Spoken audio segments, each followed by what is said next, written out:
I'm sure yun pa lang, masayang-masaya na siya. Salamat, Katie. Tsaka parang favorite color nito, di ba? Oh? Tama. Dalaga. Tama ba yung size? Kay Annalyn to. I remember buying this for her para sa wedding.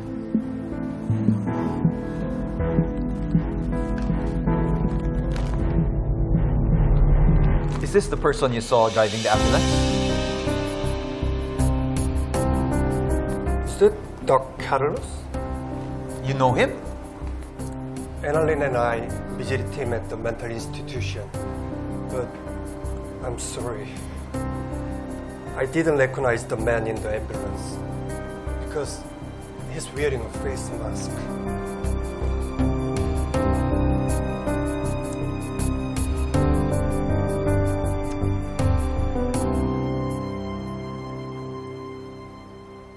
Buti naman nakabalik ka na ulit.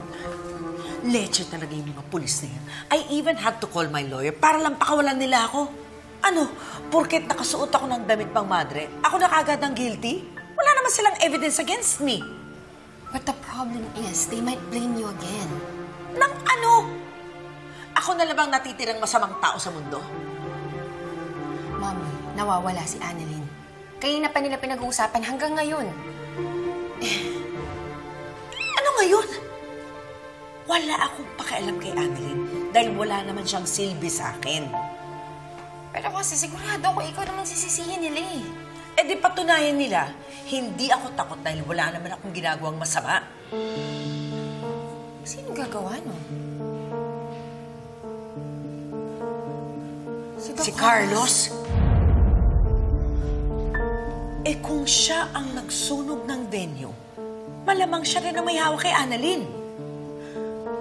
Pero kung ginawa niya yun, talagang patapon na yung buhay niya. Wala siyang pag-asa. Talagang wala siyang pag-asa, kaya ikaw, huwag ka na masyado magpapaniwala sa taong yun.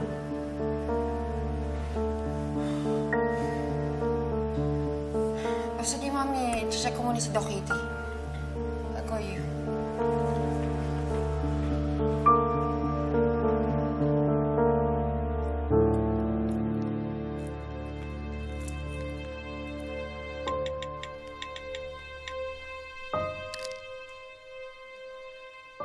Hello?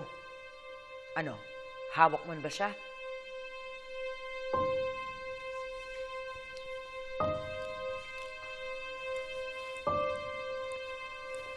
Nurse Ivan, Nurse Karen.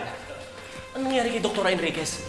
Eh, hindi rin nga namin alam eh. Basta naabutan na lang namin siyang walang malay sa venue. Basta kasi nung nagkasunog, yung mga tao nagkagulo ng Oo takbuhan eh. Baka rin nakalanghap siya ng maraming uso, kaya nawalan siya ng malay. Kamusta na si Doc Katie? Ano, sa tingin niyo ba makakaligtas si Doc Katie? Guys, ano ba kayo? Kaya ni Doc Enriquez yan. Nasa Apex na tayo, maiiligtas siya.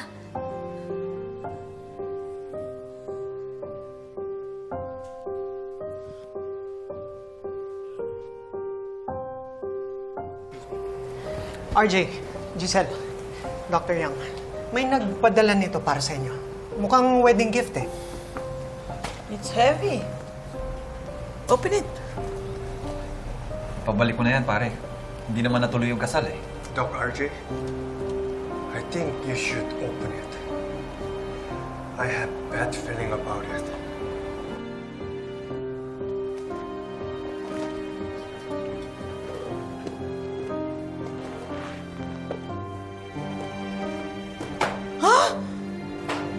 Oh my God!